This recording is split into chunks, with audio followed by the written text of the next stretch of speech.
55. Colpisce i bambini dopo qualche settimana dal contagio Covid. Si tratta di una sindrome infiammatoria rara ma grave che è ancora allo studio.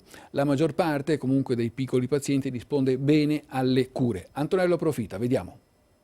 Posso dare qualche numero per tutta la regione Veneto.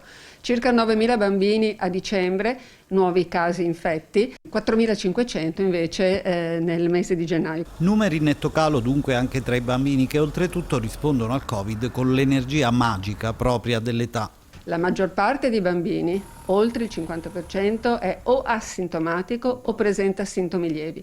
E i bambini che hanno invece sintomi importanti sono meno del 5% del totale e sono nella maggior parte bambini che hanno già una malattia cronica precedente. Ma in questi giorni una sindrome ancora da studiare può colpire i più piccoli che erano già stati contagiati. Più o meno tra le 2 e le 6 settimane. Questi bambini possono aver avuto il contatto con il Covid ed essere stati completamente asintomatici.